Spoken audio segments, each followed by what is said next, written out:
On the evening of January 17, 2019, at around 7:30 p.m., 23-year-old drug dealer Zack Parker climbed into his BMW in a gym car park in Swords, a passenger settling into the seat beside him. As he eased the car out, a lone gunman stepped from the shadows, face hidden by a black hoodie and scarf, and opened fire. A burst of bullets tore through the BMW, shattering glass and metal. Both men were hit. Parker never stood a chance. He died there in the driver's seat, cut down in a ruthless hail of gunfire.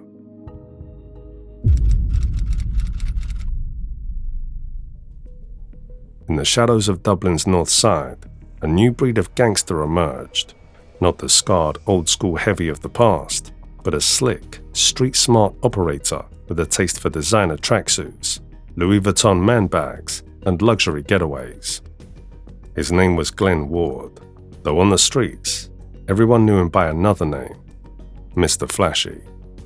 For years, his identity was Dublin's worst-kept secret, whispered in Garda briefings, hinted at in court documents, but never spoken aloud. Now, after his recent conviction for firearms offences, that mask has finally slipped, revealing the self-styled poster boy of Ireland's new generation of flashy, fame-hungry criminals. Glen Ward was born on February 3, 1993, in Ballymun, but his family soon moved to Finglas, a working-class Dublin suburb long associated with crime, poverty, and tough upbringings.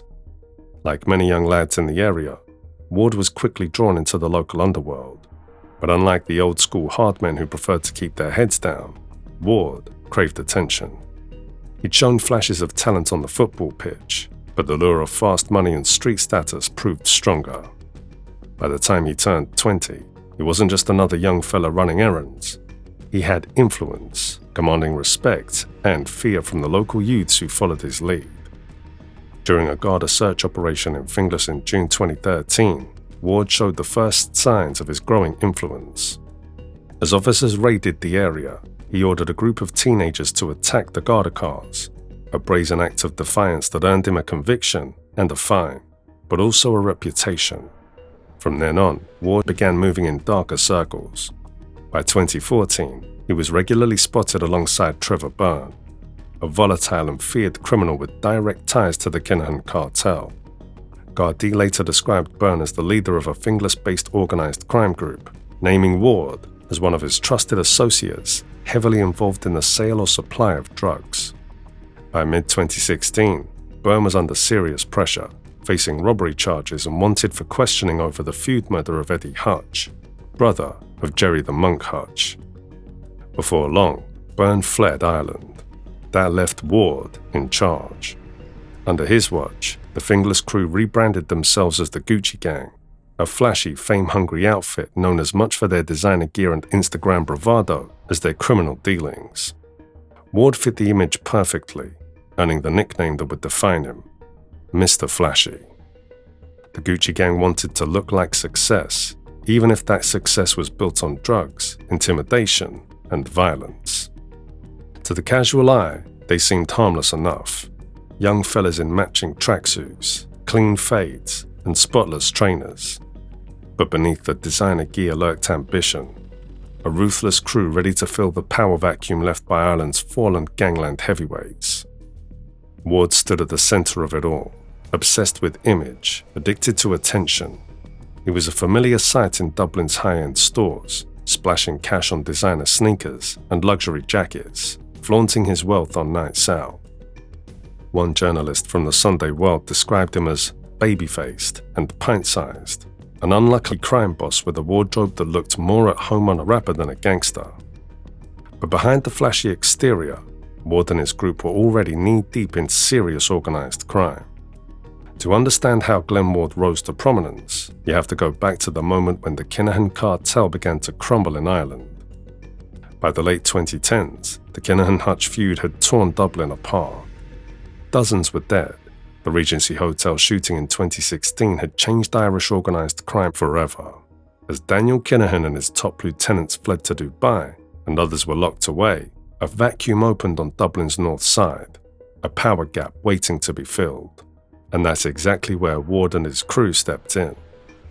Operating out of 15A Ratoath Drive in Finglas, their base was more fortress than family home, fitted with bulletproof glass, reinforced doors, and a full security system designed to withstand both rival gunmen and Garda raids.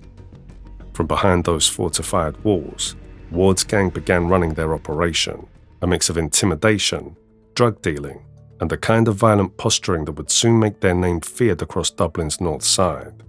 They weren't the hardened smugglers of old. They were kids raised on Instagram and fast money who wanted to be seen as gangland royalty. Glen Ward was one of them. He and his associates had grown up watching the Kinahan operation at its peak. They saw the money, the cars, the women, and the fear the name carried on the streets. And they wanted it all. Despite his loose links to the Kinahan crime network, Glen Ward had made plenty of enemies closer to home. By July 2017, Garda formally warned him that there was a credible threat to his life. From then on, the Gucci Gang's headquarters, their fortified base in Finglas, became a constant target. There were regular shootings, arson attacks, and attempted ambushes. Garda intelligence later revealed that several potential murder plots against the group were stopped before they could unfold. In October 2017, one would-be hitman was caught with a loaded firearm as he prepared to launch an attack on Ward's gang. Then, the following summer, another gunman died in a crash on his way to carry out a planned shooting aimed at the Gucci Gang. The group had also become embroiled in a bitter and prolonged dispute with a rival faction based in Cordoff, adding another layer to the dangerous web of feuds surrounding Ward and his associates. However, as the Gucci Gang tightened its grip on Finglas, their influence began to spread far beyond the area. Ward and his crew forged new alliances and criminal connections across Kulock, Ballymun, Raheny, and Darndale, expanding their reach into the wider northside drug trade. Garda intelligence reports estimated that Glen Ward had a core network of more than 20 trusted associates, young men who acted as his runners, enforcers, and lieutenants, all operating under his command. Ward's rise through the underworld came through his connection to two other young dealers, Sean Little and Zack Parker. Both from Dublin's north side, they were close friends, ambitious, and already brushing up against the orbit of the Kinahan cartel through family links. At the time, the Kinahan network operated in Dublin through the Byrne organised crime group, led by Liam Byrne, one of Daniel Kinahan's most trusted lieutenants. The Byrnes were the Dublin arm of the empire, running drugs, enforcing debts, and keeping order on the streets.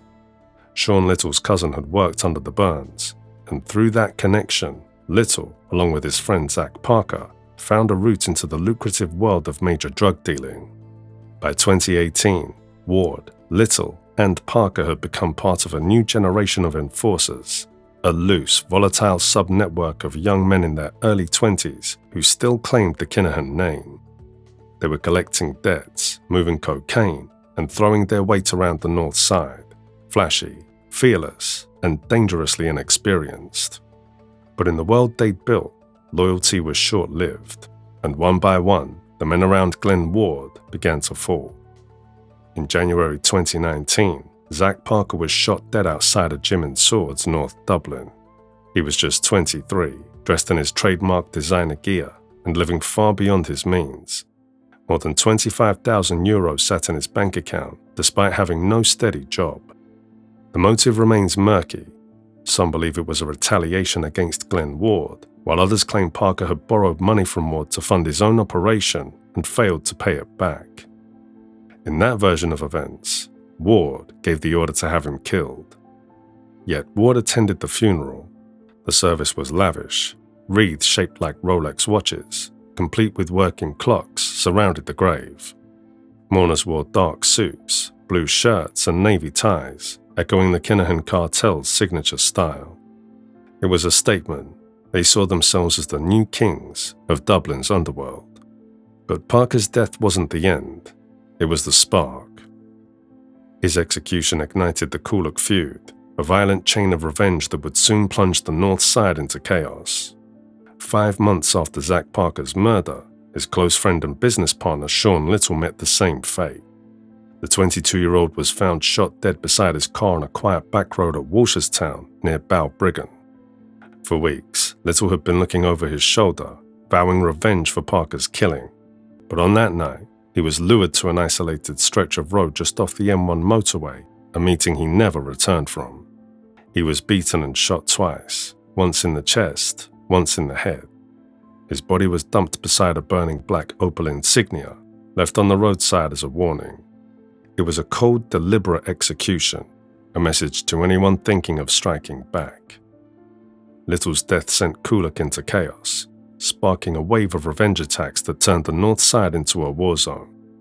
Over the following months, 5 more men linked to the Kulock gang would lose their lives as the feud spiraled out of control.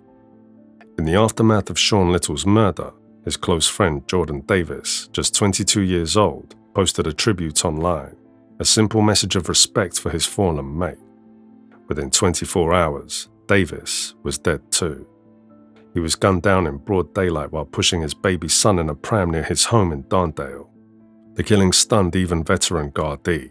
It was cold, public, and senseless, the very definition of Dublin's new gangland madness. In court later, Wayne Cooney was convicted of Davis's murder, while his girlfriend Rachel Redmond received a prison sentence for obstructing the investigation. Her brother, Robert Rue Redmond, already serving life for another killing, was described by Garda as one of the most dangerous and unpredictable criminals in Dublin, a volatile figure consumed by paranoia and capable of turning on anyone. This was the world Glen Ward had helped create, a web of chaos, betrayal, and revenge that spiraled far beyond anyone's control. At the height of the feud, another killing sent shockwaves through Kulock. On May 28, 2019, Hamid Sanambar, a well-known gangland figure linked to Ward, arrived at Sean Little's wake on Kilbarron Avenue. Moments later, Sanambar was shot dead in the driveway. Within a year, the makeup of Glen Ward's criminal circle had completely changed. He was no longer surrounded by hardened, experienced criminals.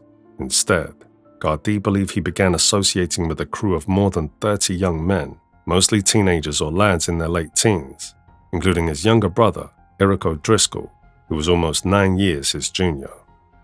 For a time, the gang kept a low profile as the pandemic took hold, helped in part by a series of successful Garda crackdowns that disrupted their operations. But the calm didn't last. By early 2022, tensions with rival Finglas criminals erupted once again. One young man was abducted and beaten, an explosive device was hurled into an innocent family's home, and another house was riddled with gunfire. But while chaos reigned in Kulock, Garda was steadily tightening the net around the man they believed was pulling the strings. In Criminal Assets Bureau affidavits and Garda intelligence briefings, Glen Ward was identified as the leader of a Finglas-based organized crime group involved in drug trafficking, intimidation, and gun crime. At the start of 2022, detectives launched a series of coordinated raids targeting Ward's network. Local authorities repossessed the gang's base at 15A Ratoath Drive, a property Garda described as a fortress. The house was fitted with bulletproof glass, reinforced steel doors, and guard dogs roaming the yard. It had been raided 16 times in a single year, according to cab documents. During the searches, Garda discovered an AR-15 semi-automatic rifle, the same weapon favored by professional hitmen, along with ammunition and a military-grade submachine gun. But despite these discoveries, no immediate charges were brought, and Ward's network continued to operate. The violence, too, carried on. In April 2022, James Whelan, once a close ally of Ward, was shot dead in Finglas. Although Ward was not suspected of pulling the trigger, Garda believed members of his gang played a key role in the killing, yet another sign of how out of control the feud had become. Before long, Garda got wind of a plot to take Ward out. Intelligence suggested a gunman was being brought in from outside the jurisdiction to do the job. Then, one night that June, the threat became real. Ward was sitting in a taxi in Finglas alongside his brother, Eric O'Driscoll, when a gunman opened fire. The brothers managed to escape, sprinting from the scene, but in their panic, they left behind a crucial piece of evidence: a phone. When Garda recovered it, what they found was explosive. On the device was a video showing Ward casually firing an AR-15 rifle out the back door of a Finglas house during a party. The clip then showed him handing the weapon to O'Driscoll, who fired 3 shots into the night sky. Both brothers were soon arrested and charged. They later pleaded guilty to possession of the firearm. For the self-styled king of the Gucci gang, it was the beginning of the end. In April 2025, the Special Criminal Court sentenced Glen Ward to 6 years and 3 months in prison, suspending the final 9 months on condition he stay out of trouble for a year after release.